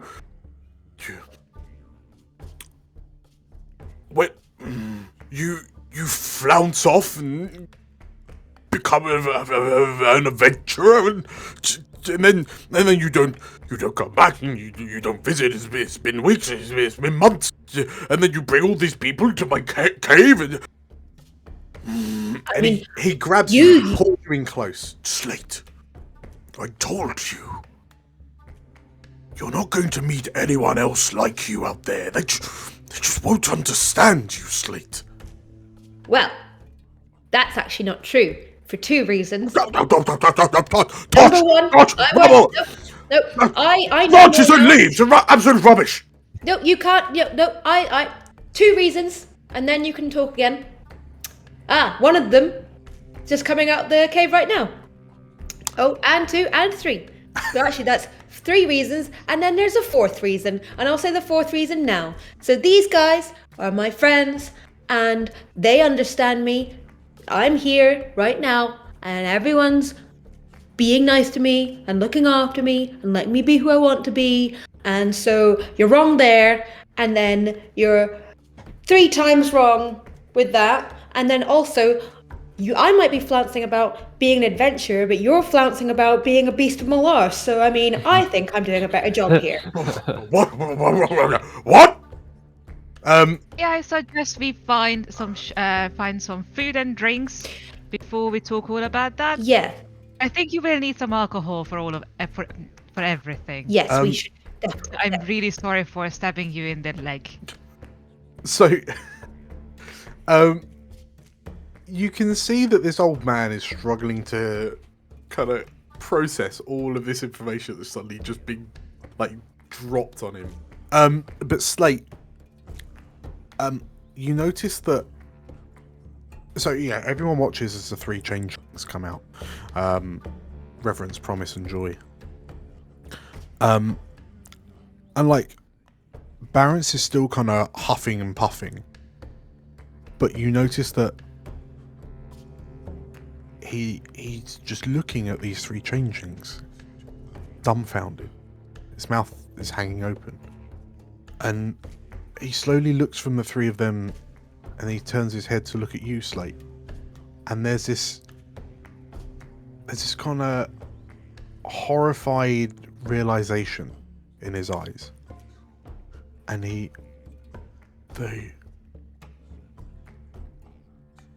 look like you. Well. And and you hear his bones creaking and cracking as he slowly pushes himself up, and he kind of leans heavily, and he looks around and he looks at the tree behind him, and he gingerly reaches up and grabs one of the low-hanging branches, kind of cracks it off the tree, and as he brings it down and begins to lean on, you watch as the branch itself transforms in his hands into the familiar kind of twisted staff that you know that he always kind of walks around. And he, leaning heavily on this staff, he walks up to the 3 changelings, and you're all like Slate, he says as he looks backwards and forwards across the 3 changelings. Not exactly like me, can I say? I'm still, special. But they are changelings.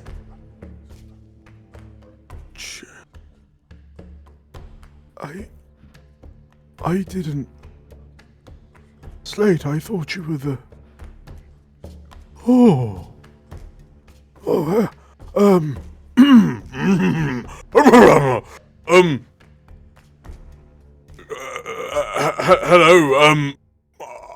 Hello, my name is Barrence Treeworthy. Welcome to my cave. And the 3 changelings, they're just kind of deadpan, like they're emotionlessly looking at Barrence, and then in unison they all kind of, hello, Barrence Treeworthy. We've been wanting to meet you.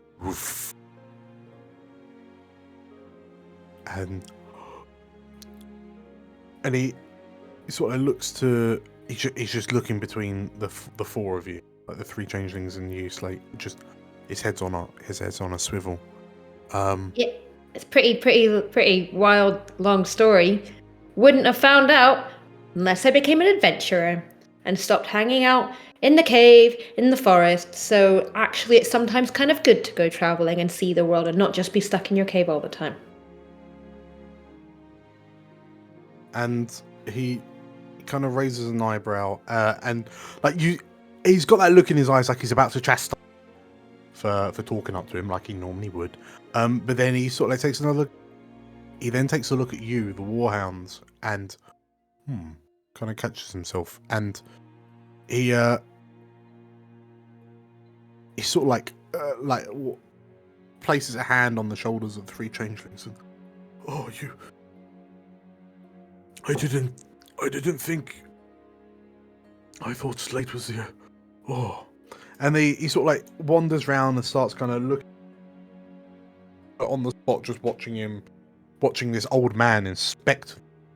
And then he turns his head and he steps into the group and kind of looks at you all and so you're Slate's friends, are you? Sure. Yes. Yes, we are. Oh, and he looks up at you, Balthazar, and looks up and down. He seems very perplexed by you. I think we're Boom, friends. boom, boom, Yeah, as he taps yep. you with his staff. I haven't asked Slate if we are friends, but I think we are. We're new friends. We're new friends, yeah. And looking around, he sort of scans the group, and his eyes land on you, Hiraman. I assume you're the leader here. Nope, that would be her, and I point at Badger. He gives you a confused look, and his head turns down to Badger, and he. Oh well, I never. But of course, obviously it would be the gnome that's leading the party. Good people, gnomes. You're good people. He says down to Badger. Behind Baz, I'm gonna be like, oh my god, oh no, I'm sorry. Honorable forest defenders. The gnomes. Anyway, what's this tosh? What's this balderdash about Beast of Malar? Well,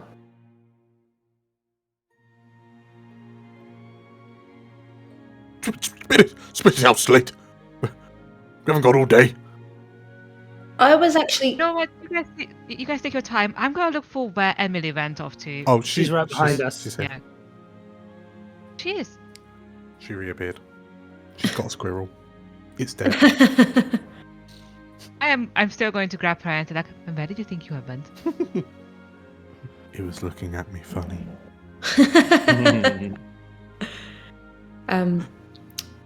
I'll walk up to Baz and just say, I was kind of hoping you would know a bit about what happened. The changelings here, they said that they heard from some of the druids that you weren't allowed to be in the circle, and you were definitely the Beast of Malar for a while. That was difficult. That's kind of why you were probably in pain, because we had to kind of like beat the beast out of you. That sounds bad. And he studies you. When you mention the circle, you see something that you don't remember seeing very many times at all, and you see Baz look like ashamed. Like his eyes fall and his shoulders sag. Well, I mean, not like we need them anyway, do we? And I mean, fairy tales, the Beast of Malar. You can't become a Beast of Malar. That's rubbish. This is rubbish. You thought you might afford a beast, but and then he like something twinges inside him, but although I do feel like I've got a few rounds with an Albert. And he looks back up to you and points a finger at you here. I mean, I assume that was you. Well, sir, you may not believe it yourself, but there are, as she points to everyone, many witnesses to the contrary. Speak up, boy! I can't hear you. Yes, there are many witnesses to you being a Beast of Malar, sir. Anna McGarber. Well, and he turns to you, Slate.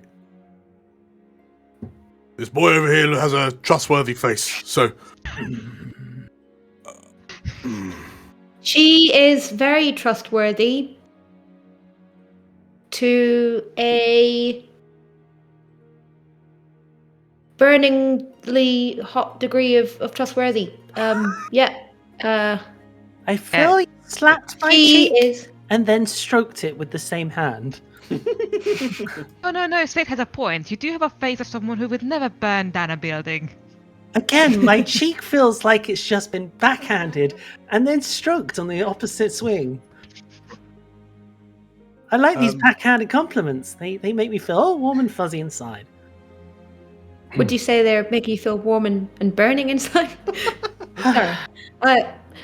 Look, yes, everyone here is correct. You were definitely the Beast of Malar, and luckily we had the sickle that was given to us by some, well, fairly dead druids, who I thought were really rude and horrible, but they seem to have actually helped you, so that's a good one. I wasn't expecting to be as appreciative of what they did. But rude and horrible. The best druids always are, Slate. I've told you this. Present company excluded, I imagine. And he looks at you and, I'm a bloody fantastic druid. I'm a fucking delight. And he looks to... What's this about a sickle? I think it's probably still in there. I didn't really want to touch it anymore. As you say that, Promise holds their hand out and I brought it out for you, he says, and he hands over the sickle. He holds the sickle out. It's just... While Promise does that, but I'll turn to them and go, I really do appreciate you're doing a lot to help right now. I think, with the whole almost getting killed by the beast, good to double check. I mean, it's helped right now, obviously dead, but caution. That's what I always say. Well, as you say that, Baron's eyes are locked on the sickle, and he catches his breath, and by the Seven Oaks, that's Sky Shatter's sickle. Yep, I told you, really grumpy. What? How did you steal Beastbane? No. You gave it to us because you were being a complete monster. And he sort of looks at you. He looks at the changeling. He looks around the Warhounds. His eyes settle on Katya's face, and he reads the trustworthiness. And then Slate, this is on, but you weren't lying. You really have become a full druid, haven't you? Oh, Slate. Oh, Slatey. Oh, you've done your old man proud. Thanks. She's quite the asset to our little crew, sir. Oh, what are you? Oh, you're disgusting. Begging your pardon, sir. Very rude of me. Captain's on my mouth at the Warhounds. You stink, boy. Oh, can you? And he looks at you. He sort of waves he's just waving a finger at the Warhounds. One of you stand in front of him. He's hideous. Oh my god. I'll just say he's not known for honeycoating his words. No. But It's not a commentary on you as a person. It's not very nice. It's just on his senses of the word. Doesn't mean that he's right in any way. Just ignore him. Balance. Yes. I assume we seem to be dancing around the issue, but do you have any idea how you ended up as a beast of Malar? And he ponders on it for a moment. It's troubling as that all is. I can't say I do. I feel like you say that after you left Slatey, I did return to the Seven Oaks, and I suppose I was lonely because, well, yes. You said you didn't like the company of anyone. You said you'd be perfectly happy on your own. Of course I said that. I'm a stupid, proud old man, aren't I? Well, if druids as powerful as me are being corrupted by the beast god's foul influence, and we should speak with it. Slate, I need you to come with me. We're going to go to the Seven Oaks. We need to speak to the druids. It's due north of here. Yeah, I mean, you know where it is. Past that old, rickety, ruined fort. Oh. Yeah, the old one. Does the it shitty one that no one lives in. Does it by any chance look... And she describes the one from the time when we joined the Wild Hunt. What? No! Oh. No, it's got 2 ruined towers. Absolute defensive disgrace.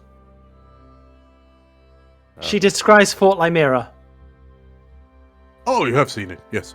Oh, yes, it's currently no longer unused. What? That's a sacred site, that is. There's a troll in it.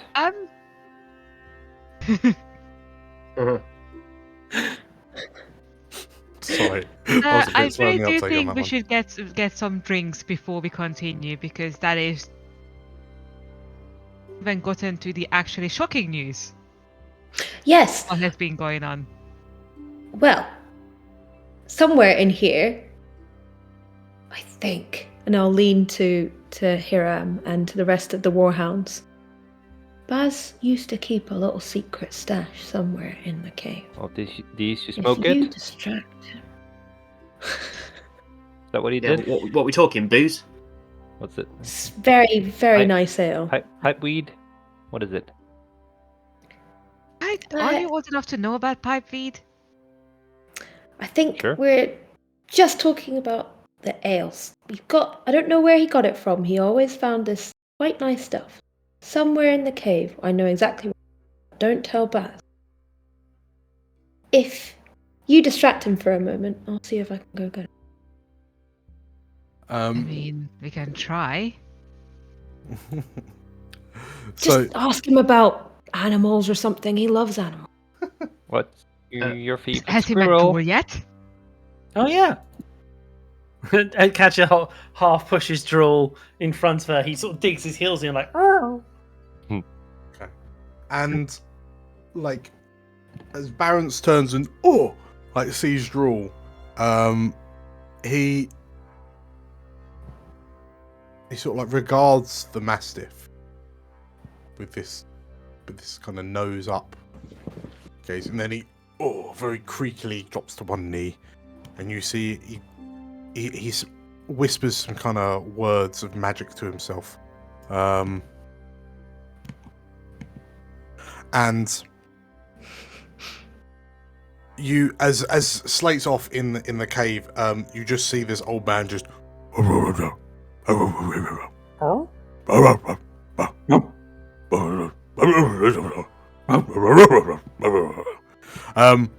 and every so often he'll he'll make some sort of affirmative noise and then like look at one of you in particular, and then like go back to talking to Drawl, and Drawl's just like looking around.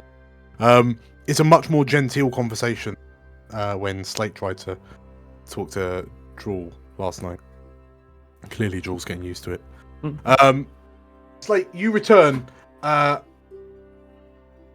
crestfallen because the barrels of ale have been destroyed by, you presume, something large and furry and beast of Malar. Be like kicking some like stones out of the thing and just moody like. Whoa. What's the matter? What's the matter, Slate? Nothing. Just you didn't keep anything tidy when I left, and that's. I mean, I know you were like in a beastie mood, but you know, pride in home. He doesn't hurt anyone. He kind of waves a hand at you, and then slowly kind of pushes himself up to standing again. And he looks to you and I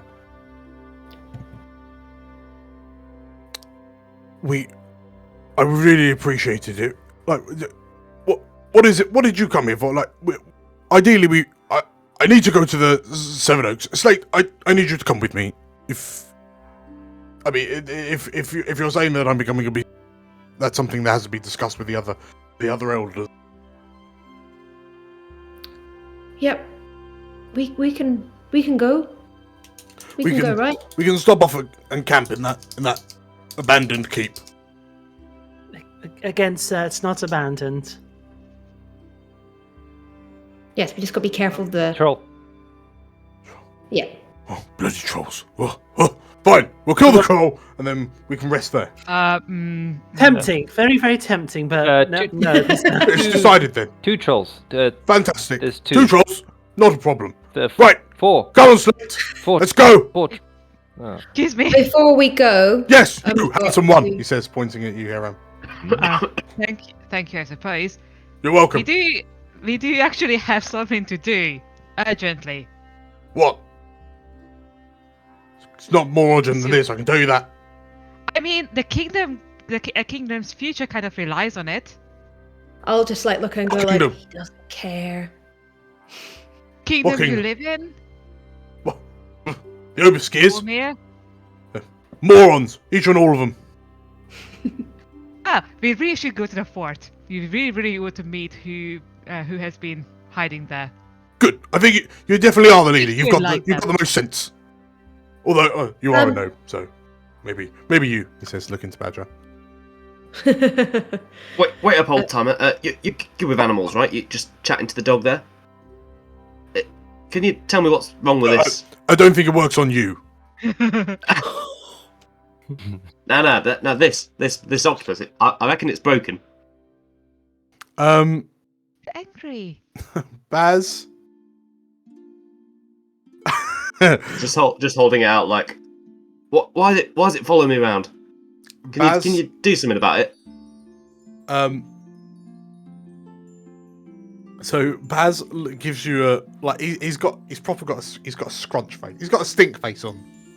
As he holds out a hand, and Betty just like crawls from the palm of your hand to the palm of Baz's hand, and what noise do octopuses make? Yeah, that. And so Barents starts talking to this octopus. He starts talking to this octopus, but Zumba, you notice that Betty is just sat looking at him. And then you hear Betty make a noise, and Barents and like flicks her off his palm, and she kind of lands back on your hat, and he Sylvanas' scrotum. Don't let that thing touch me again. Oh, filthy, disgusting. Oh. Slate, you need better friends, he says. I get that a lot. And he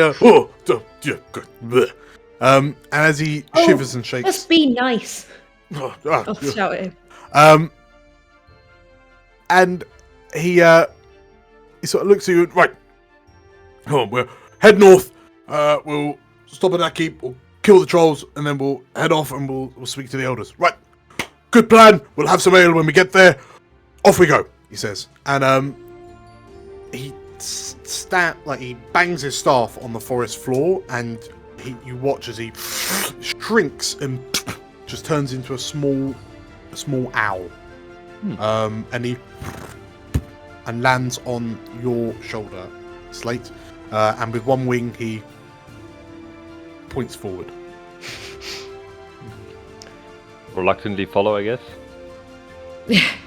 And before we go, I'm going to turn to Hiram and just say, thank you for really putting your whole life on the line there, and also for not, killing him. You don't want to lose someone as kind and witty and funny as that from your life, so I appreciate you a lot.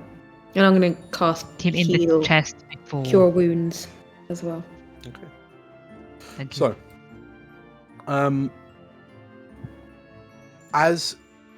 So, Slate, you get a peck in the side of the head because you haven't started walking yet, and you under Barence's gentle request, you begin making your way back north.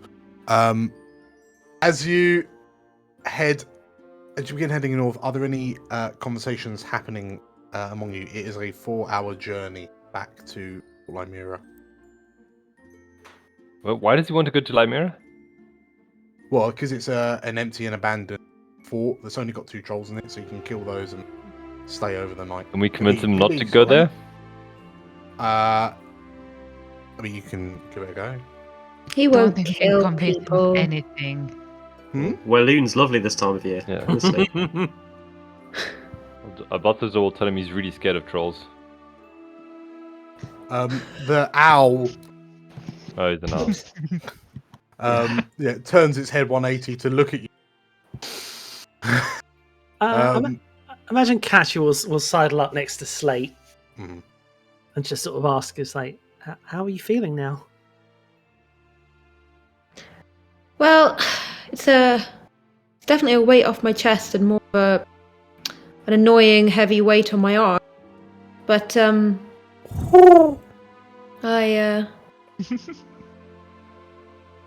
very relieved, and I'm very grateful. I'm lucky to have all of you in my life. I would have been probably stuck in Arabelle or Tuzel or somewhere just doing nothing, just smooching and mooching about. But you guys have given me a lot of purpose, and I'm grateful for that. As I said, we're here for you, and you're there for us. So, Barons may not know it yet, but I think we're lucky to have you on the team. Thank you, Katja. The owl ruffles its feathers. I think it may take a while for Barretts to realise how lucky we are to have you on the team. Long while, it may seem. As you're walking along, Badger turns to you, Katja, and Katja, Yes, Badger. I can't help but notice that you seem to have something on your mind since Stagsteads. Is everything okay? Was there something that you saw that?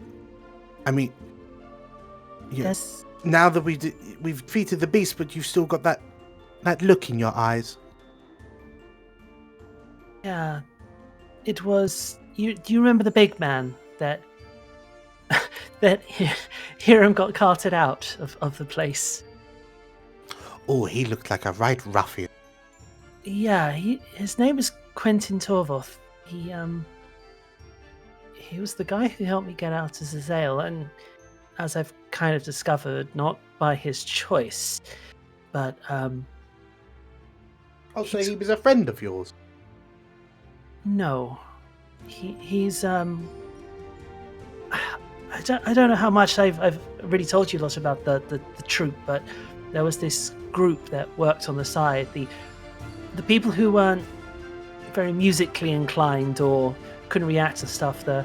They were sent to the boys and were trained to be thugs and ruffians, and they did all of Ursula's dirty work, and Torvoth was one of them. And when I escaped, he was the one who found me first, and it seems through my newfound abilities, I convinced him to help me get out of Zazale.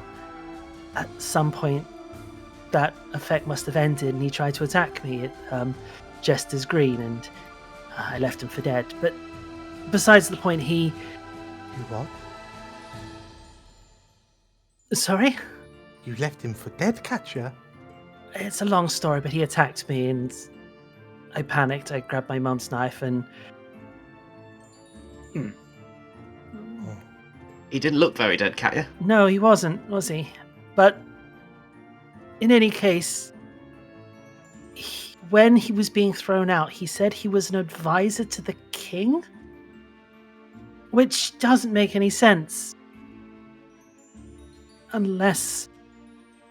And this is where I panic, because as she points to Badger's arm, Ezered mentioned something about her possibly having this power, Ursula.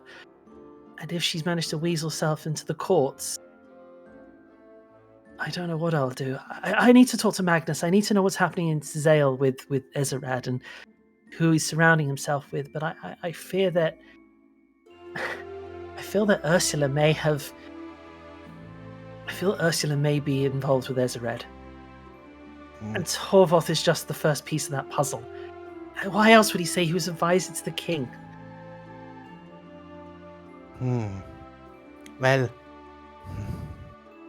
I'm sure once we're done here, and well, we'll probably be heading back to Arabelle, but I'm sure we'll speak to Magnus tonight when we get back, and we'll figure it all out, Katya. Thank you, Badger. Maybe Raedra and her crew might know a bit more about some of the...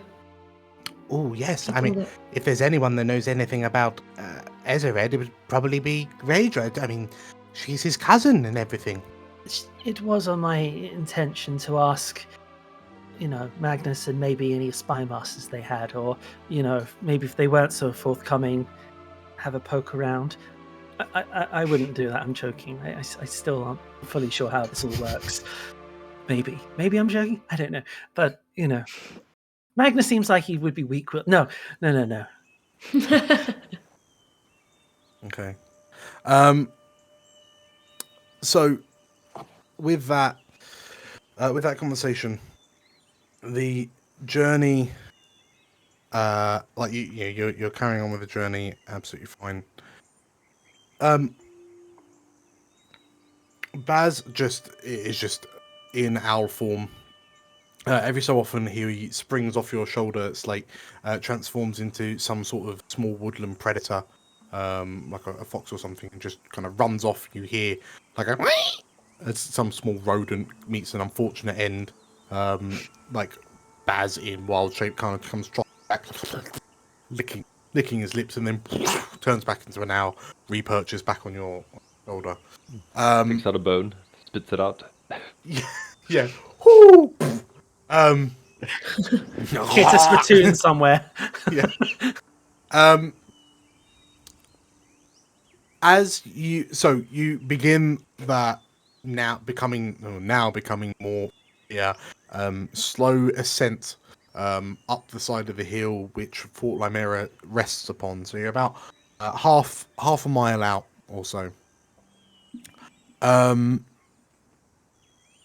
And Hiram, as you're walking along in the distance up ahead, you hear an explosion. And Oh no. the sky that is darkening by a setting sun illuminates as you see what appears to be a mote of light. Well, a mote of light explodes in the sky above the canopy, a bit further up. And if I can ask for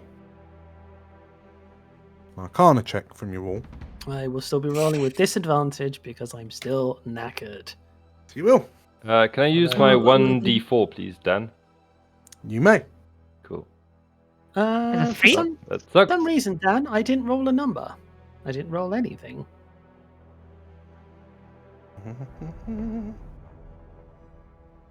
There you go. I rolled a 5. You rolled a 5. And then Badger Ooh. rolls a Nice. 19. Yeah, Balthazar, it's a bit, you can't quite see it through all the foliage. I'm playing. Zumbo and Badger, Playing I with the assume owl. because of your shorter stature, you're able to see the gap in the canopy. Yeah. You recognise the mote of light that exploded in the sky as a fireball been fired directly up, almost like a flare. And then Hiram, you hear a voice in your head, and it's Magnus's. Hiram, they're here. What do you do? Go. I think Magnus and co might be in trouble. The I thing think that just went past was Magnus? Oh, he sent a message. I think the fort is under attack. Oh, Oh, should we go? suppose dear. we better go save him. Should we go save them, or help, or run away? We need to help. Probably should go help.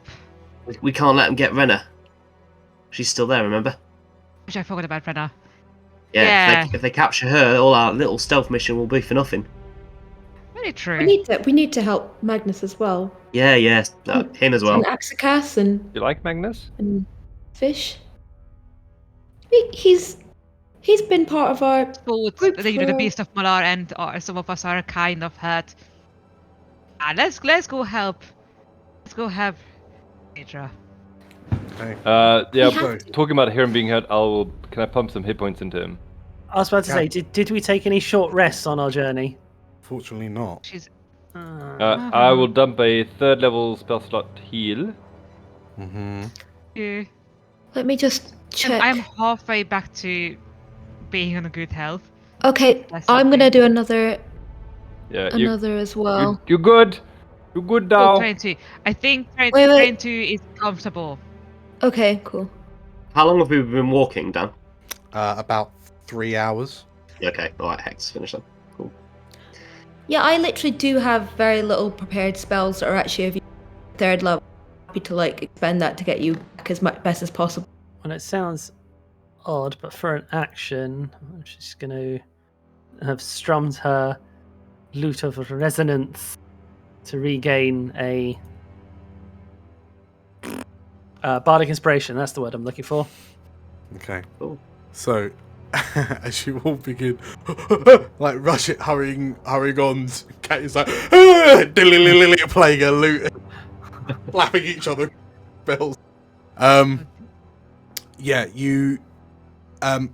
Badger looks at you and, come on, we have to hurry, she says. And as you all begin kind of rushing up the hill towards the fort, as you get closer, the sun begins to dip over the canopy, and you notice that the sky is turning like a reddish orange, and off in the distance